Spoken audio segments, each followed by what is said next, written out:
Good morning to all of you. मेरा नाम है ऋतिक। स्वागत है आपका मेरे अपने यूट्यूब चैनल में। और आज हम देख रहे हैं कोऑर्डिनेशन केमिस्ट्री के एक इम्पोर्टेंट टॉपिक जिसको अपन लिगेंड्स बोलते हैं। वैसे लिगेंड्स को हम लोग बहुत तरह से क्लासीफाई करते हैं कि मतलब जैसे कि on the basis of their density, on the basis of their metal और लिगेंड बॉन्ड्स।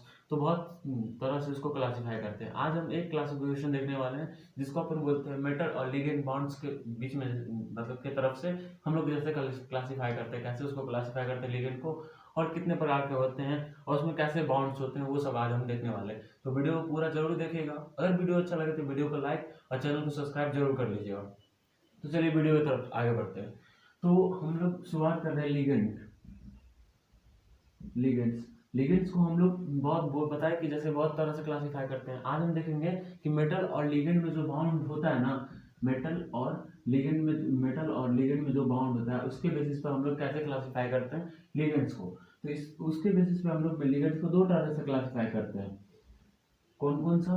तो पहला जो था हमारा, जिसको हम लोग बोलते हैं सिंपल लिगेंड, सिंपल लिगेंड्स। इसको हम लोग सिंपल लिगेंड्स और दूसरा क्लासिकल लिगेंड भी बोलते हैं, क्लासिकल लिगेंड्स। दूसरा तरह का होता है हमारा, इसको हम लोग क्या बोलते हैं, non classical ligands, non classical ligands. Non classical ligands को हम लोग साइनर्जिक लिगेंड्स भी बोलते हैं। कैसे? ऐसा साइनर्जिक लिगेंड्स भी बोलते हैं इसको। इसको सिंपल लिगेंड जो होता है ना, उसमें क्या होता है कि सिंपल सा ये मेटल होता है जिसमें कि वैकेंट ऑर्बिटल होती है, वैकेंट ऑर्बिटल, और लिगेंड के पास एक लोन पेयर होता है, और ये सिंपल सा डोनेशन होता है मेटल के वैकेंट ऑर्बिटल में। तो इसको ऐसा ही, अगर सिंपल कोई लिगेंड है जो कि बस एक सिग्मा बॉन्ड से इसको मेटल को डोनेट करता है लोन पेयर ऑफ इलेक्ट्रॉन, तो उसको अपन क्या बोलते हैं, simple ligand. Non classical ligand में क्या होता है, या साइनर्जिक लिगेंड में, इसको हम लोग पाई एक्सेप्टर लिगेंड भी बोलते हैं, पाई एक्सेप्टर, पाई एक्सेप्टर लिगेंड भी बोलते हैं, पाई एक्सेप्टर लिगेंड। और पाई एक्सेप्टर मतलब इलेक्ट्रॉन को एक्सेप्ट कर रहा है, और जो इलेक्ट्रॉन को एक्सेप्ट करता है उसको अपन क्या बोलते हैं, लुईस एसिड भी बोलते हैं, जिसको हम लोग पाई एसिड लिगेंड भी बोल सकते हैं। इसमें क्या होता है कि जैसे कि इसमें तो बस लिगेंड ने इलेक्ट्रॉन डोनेट किया, बट इसमें क्या होता है ना कि मेटल से लिगेंड एक तो डोनेट भी करता है और दूसरा लेता भी है। मतलब लिगेंड क्या करेगा, इलेक्ट्रॉन्स को देगा भी और मेटल से इलेक्ट्रॉन्स लेगा भी, तो उसको अपन क्या बोलते हैं, नॉन क्लासिकल लिगेंड या सिनर्जिक लिगेंड या पाई एक्सेप्टर और पाई एसिड लिगेंड्स बोलते हैं। इसको भी हम लोग दो तरह से क्लासिफाई करते हैं। कैसे क्लासिफाई करते हैं? दो तरह से। तो जो ऐसा लिगेंड होता है जो सिग्मा से देता है, मतलब सिग्मा बॉन्ड बना के मेटल्स को डोनेट करता है इलेक्ट्रॉन, आप पाई से लेता, मतलब पाई से लिया और सिग्मा से डोनेट किया, उसको अपन क्या बोलते हैं, सिग्मा पाई लिगेंड्स। और दूसरा तरफ से क्या होता है हमारा, जो पाई से ही देगा और पाई से ही लेगा, मतलब पाई बॉन्ड ही बनाएगा लेने वक्त में भी और देने वक्त में भी, तो उसको अपन क्या बोलते हैं, पाई पाई लिगेंड्स। सिग्मा पाई लिगेंड्स में जो होता है ना, हमारा तीन लिगेंड्स होते हैं। कौन कौन सा लिगेंड होते हैं सिग्मा में? हमारा एक सीओ होता है, दूसरा हमारा एनओ प्लस होता है, और तीसरा जो था हमारा R3P होता है। R3 क्या, हमारा आर जो अल्काइल ग्रुप है, और दूसरा हमारा पाई पाई लिगेंड्स में जो था हमारा एल्कीन डेरिवेटिव आ जाते हैं, एल्कीन डेरिवेटिव। तो उम्मीद करता हूँ ये समझ में आया होगा कि लिगेंड को on the basis of metal और लिगेंड के बॉन्ड के आधार पे दो टाइप में क्लासिफाई करते हैं। एक सिंपल लिगेंड जिसको हम लोग क्लासिकल लिगेंड भी कहते हैं, दूसरा नॉन क्लासिकल लिगेंड जिसको हम साइनर्जिक लिगेंड भी कहते हैं, और पाई एक्सेप्टर या पाई एसिड लिगेंड भी कहते हैं। ये क्लासिकल लिगेंड में क्या होता है कि सिंपल लिगेंड जो होता है हमारा, वो अपना lone pair of electron metal के वैकेंट ऑर्बिटल में डोनेट करता है। बट ये नॉन क्लासिकल लिगेंड में क्या होता है कि मेटल तो डोनेट करता ही है बट उसको लेता भी है, मतलब मेटल से जो डी ऑर्बिटल में इलेक्ट्रॉन्स होंगे मेटल के, वो लेगा भी।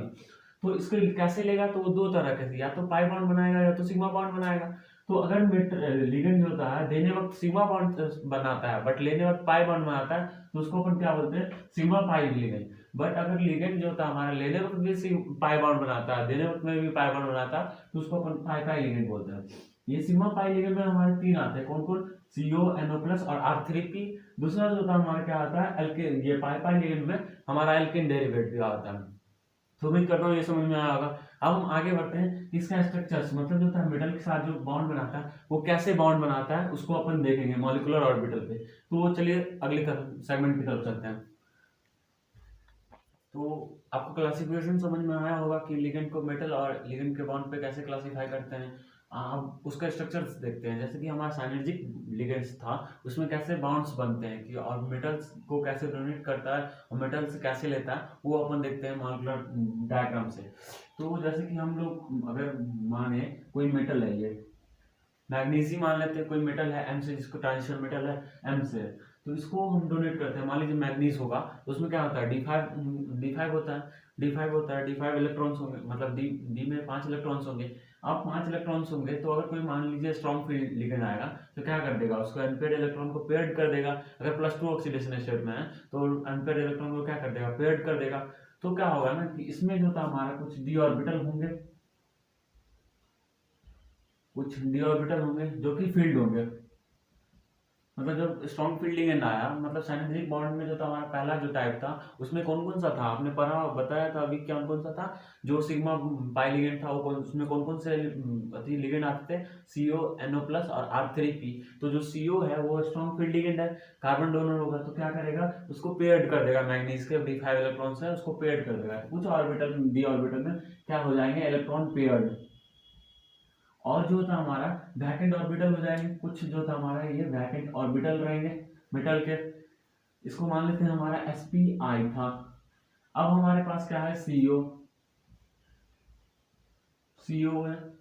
इसमें भी जो था हमारा क्या होगा, एक वैकेंट ऑर्बिटल होगा, नहीं एक फील्ड ऑर्बिटल होगा ये, और 2 वैकेंट और ये होंगे एंटी बॉन्डिंग वैकेंट वाले होंगे। इसमें भी सेम हो ऐसे ही होगा, फील्ड होंगे और 2 वैकेंट होंगे। तो क्या होता है ना कि ये जो SPI इसका वैकेंट है, इसमें क्या करेगा, ये वाला जो पेयर्ड है मतलब इसमें जो लोन पेयर है कार्बन के पास माइनस चार्ज जो आएगा, तो जो कार्बन के साथ पास ये लोन पेयर ऑफ इलेक्ट्रॉन है वो क्या करेगा, इसके वैकेंट ऑर्बिटल में डोनेट करेगा। अब जो इसका ये जो वैकेंट ऑर्बिटल है इसको हम लोग लोमो भी बोलते हैं। लोमो मतलब लोएस्ट ऑक्युपाइड मॉलिक्यूलर ऑर्बिटल, इसको अपन क्या बोलते हैं, होमो, हाईएस्ट ऑक्युपाइड मॉलिक्यूलर ऑर्बिटल। तो जो इसका एंटी बॉन्डिंग वैकेंट है और इसका डी ऑर्बिटल भरा हुआ है, तो क्या करेगा ना कि ये डी ऑर्बिटल इसके वैकेंट ऑर्बिटल में डाल देगा। तो यहीं से जब क्या हुआ, हमारा सिग्मा से तो डोनेट किया बट पाई से एक्सेप्ट किया, तो इसको अपन क्या बोलते हैं, sigma pi ligand, sigma pi ligands. ये हमारा क्या हो गया, सिग्मा पाई लिगेंड्स। तो ये फिर दूसरा हमारा क्या था, R3P एग्जाम्पल था ना, NO+ में भी सेम तरह का स्ट्रक्चर बनेगा। दूसरा हमारा क्या था, R3P। तो R3P में कैसे होगा कि मान लीजिए फिर ऐसे ही मेटल होगा, कोई मेटल, उसके भी ये कुछ डी ऑर्बिटल होंगे जो कि कुछ डी ऑर्बिटल वैकेंट होंगे, कुछ डी ऑर्बिटल जो था हमारा फील्ड होंगे, और ये इधर जो था हमारा SPI होगा। और इधर जो था हमारा फास्फोरस है, फास्फोरस में एक लोन पेयर ऑफ इलेक्ट्रॉन्स होंगे जो कि sp3 हाइब्रिडाइज होगा, और इधर जो था हमारा कुछ वैकेंट ऑर्बिटल, और इधर जो था हमारा 3 R होंगे।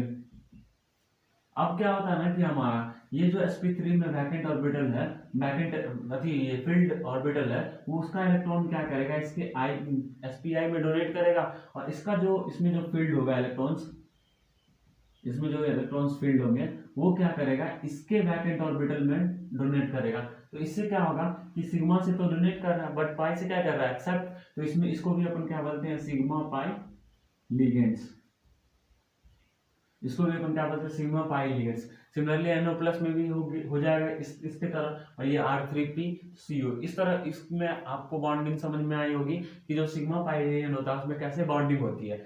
अब हमारा दूसरा जो टाइप का था साइनर्जिक लिगेंड, वो कैसा था हमारा, पाई पाई लिगेंड्स, पाई पाई लिगेंड्स था। तो इसमें कैसे बॉन्डिंग होती है, ये इसका एग्जांपल हमने बताया था, क्या था, अल्किन डेरिवेटिव्स। तो देखते हैं कि अल्किन डेरिवेटिव्स होगा तो कैसे होगा लिगेंड्स, अल्किन डेरिवेटिव होगा तो कैसे बॉन्डिंग होगी वो अपन देखते हैं।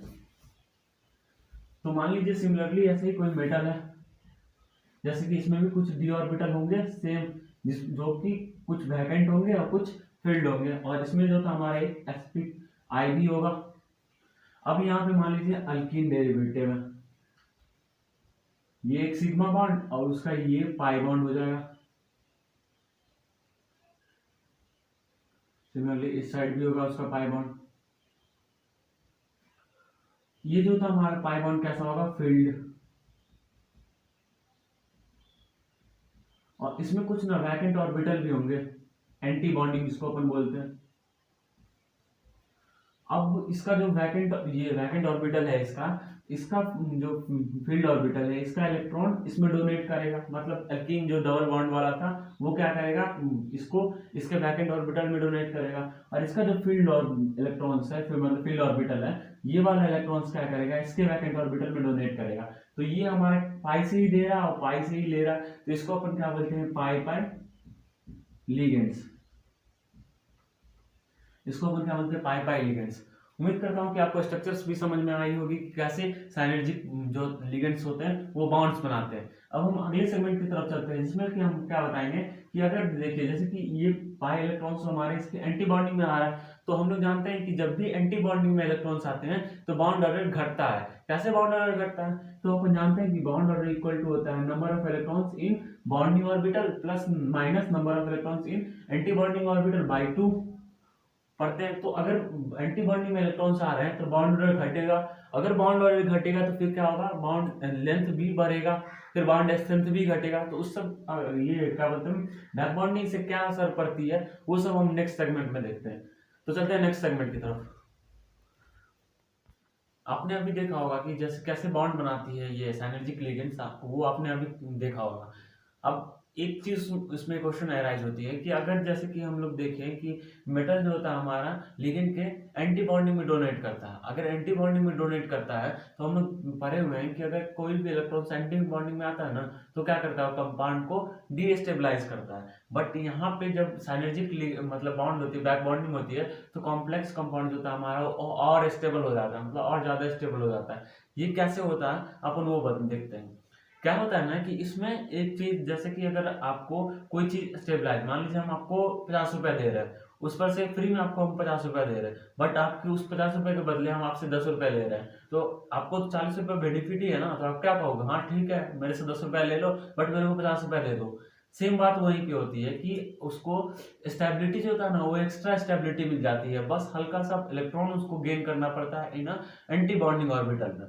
सिमिलरली उसी जैसे कि मैंने एग्जांपल बताया 50 और 10 रुपया वाला, सेम केस होता है कि अगर मान लीजिए कोई लिगेंड है, ये साइनर्जिक लिगेंड है और ये मेटल है, तो जब साइनर्जिक लिगेंड होती है ना तो इसमें दो बॉन्ड होते हैं। तो जब इसका तो एंटी बॉन्डिंग में इलेक्ट्रॉन जा रहा है तो कॉम्प्लेक्स कंपाउंड डिस्टेबलाइज होना चाहिए, बट बहुत कम डिस्टेबलाइज होता है। जितना डिस्टेबलाइज होता है उससे कहीं गुना ज्यादा होता है हमारा ये पूरा कॉम्प्लेक्स स्टेबलाइज हो जाता है, जिसकी वजह से जो हमारा ये बॉन्ड फॉर्म होती है। अब जब ये बॉन्ड फॉर्म होती है तो इसके अगर मान लीजिए जैसे कि सीओ था, इसके एंटी बॉन्डिंग में हमारा इलेक्ट्रॉन आ रहा है, तो इसका बॉन्ड ऑर्डर क्या होगा, घटेगा। क्योंकि हम लोग पढ़ते हैं ना कि बॉन्ड ऑर्डर क्या होता है हमारा, number of electrons in bonding minus number of electrons in antibonding by 2। तो बॉन्ड ऑर्डर घट रहे हैं, तो बॉन्ड ऑर्डर घटेगा तो फिर बॉन्ड लेंथ घटेगा, फिर बॉन्ड लेंथ घटेगा तो फिर बहुत सारे फैक्टर्स हो जाएंगे जिसपे डिपेंड करेगा कि बैक बॉन्डिंग होगी कि नहीं होगी। तो हम वही देखते हैं कि किस किस फैक्टर पे जो है हमारा बैक बॉन्डिंग डिपेंड करती है। तो आइए देखते हैं।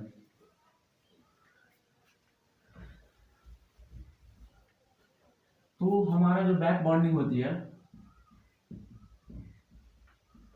बैक बॉन्डिंग इन साइनर्जिक लिगेंड वो डायरेक्टली प्रोपोर्शनल होती है कि ये इलेक्ट्रॉन बाय प्रोटॉन रेशियो, मतलब इलेक्ट्रॉन बाय प्रोटॉन रेशियो जो होता है हमारा ट्रांजिशन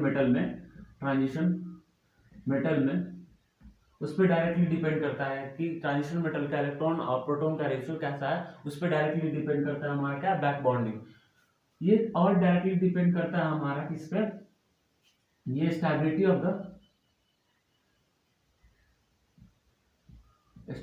ऑफ अ कॉम्प्लेक्स, ये कॉम्प्लेक्स फॉर्मेशन कॉम्प्लेक्स के स्टेबिलिटी पे डायरेक्टली डिपेंड करता है।